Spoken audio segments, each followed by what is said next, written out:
Hi, I'm Bishop Wynn Wagner from the Diocese of Texas, and we're going to talk about incense. This is kind of a noisy maker, so I'm going to show it to you and then set it down so it doesn't make any more noise. This kind of censer is most common in the Eastern Orthodox churches. You can use this kind of censer, especially on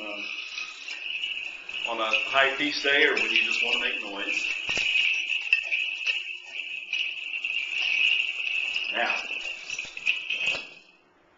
be quiet. The kind of censer we use at St. Michael Judge here in Dallas is a lot more plain. This is actually very heavy for a censer. It has a place inside for charcoal, almost always self-lighting charcoal. And what happens is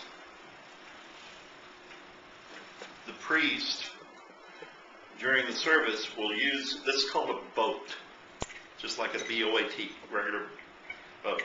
We'll take some bulk incense, place it on top of the burning charcoal, and then sense it from this.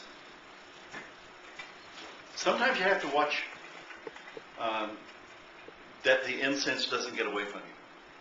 You can really smoke up a room, and some people are allergic. The common elements for incense, we actually use Nag Champa, the Indian incense, that we just buy in stick form and take it off the stick. It's just that easy. Other things that are incense: frankincense, myrrh, sandalwood, and then there's a bunch of fake smells. If you see something that is called a rose incense, that's an engineered smell. And if you use an engineered smell, that's between you and your bishop.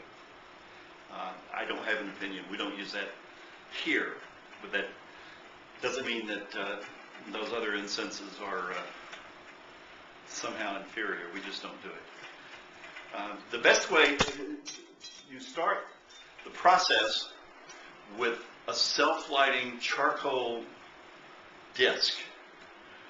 The easiest way to light one of those is to first light a candle in the sacristy. Then, holding the charcoal disc with a pair of tongs. They make special ones just for holding incense charcoal, or you can use a pair of kitchen tongs. It doesn't matter. So you light the candle, then you turn the charcoal disc upside down and hold it over the candle. And pretty soon you'll see flickering going on, and it will light itself. The reason you do that outside a church is the thing that makes it self-lighting is saltpeter. And you really don't want the aroma of saltpeter where you're going to be doing your liturgy. If you're handing the censer, making it available to a priest to put incense in, you hold it just like that. So what I did, I lifted up the top just a bit, and then I grabbed it here with my thumb and forefinger and just bring it on up. Then you let it down and offer it to the priest like so. The priest will then take it from you. You usually bow, and then the priest will do whatever the priest is doing. I'm going to show you three ways to sense the altar. One is a way that was started by the Liberal Catholic Church, and that's 3 times 3 toward the cross. 1, 2, 3, pause.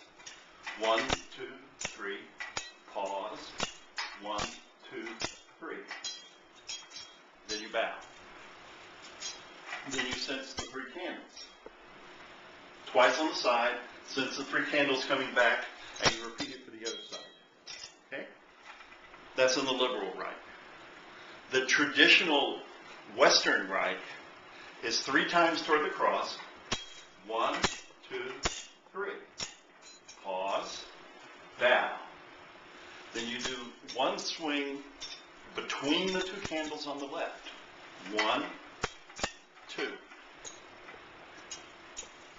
turn and do the same thing on the right. 1, 2. And while you're over here, then you start in with the candles just like the liberal rite. 1, 2, 3. 2 on the side. 1, 2, 3. When you cross the center, you always bow. You're not genuflecting because you're holding this. 1, 2, 3. 2 on the side. Back down to the candles. Then, can you go down and show? You're going to do 3 little loops. 1, 2, 3. Cross the center, you bow. Same thing here. Okay? And that's considered the first censing. The second censing is just like that, except it's going to happen after the offertorium, which means that you will have not consecrated but offered both the bread and wine. So you'll have a chalice here covered with a pall. You'll have a paten holding a host. They're not consecrated, but they're about to be. And what we're going to do is 3 crosses over the chalice and host. 1, 2, 3. And then we're going to do 3 circles. 2 like that, and 1 coming back. Watch this. Bow first, crosses. 1, 2. That first swing is toward you. 3. Then 2 circles clockwise, and 1 coming back. Then you repeat the censing from earlier. 1, 2, 3, 4, 5, 6, 7, 8, 9, 10, 11, 12, 13, 14, 15, 16, 17, 18, and so forth. You'll find diagrams like that in most formal missals.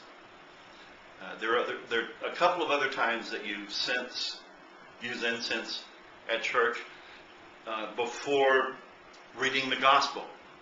So you're at the pulpit, you're reading the gospel. A server gives you the censer, you bow to the server afterwards. Then remember, it's center, left, right. So to sense the gospel, it's center, left, right. Okay. A server will typically sense the celebrant and any other members of the clergy and choir. And the way that happens is it's 3 times 3 for a bishop. Straight ahead. 1, 2, 3, pause. 1, 2, 3, pause. 1, 2, 3. Just like that. For a priest, it's 2 times 3. 1, 2, pause. 1, 2, pause. 1, 2, pause. For anyone being censed who is not a priest or a bishop, it's 1 times 3. So it's 1, pause, 1, pause, 1, pause.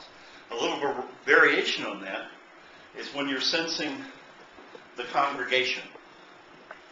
That's usually done with the censer hanging all the way down, and it's 1 long swing. 1 long swing to the left, 1 long swing to the right. And that is incense.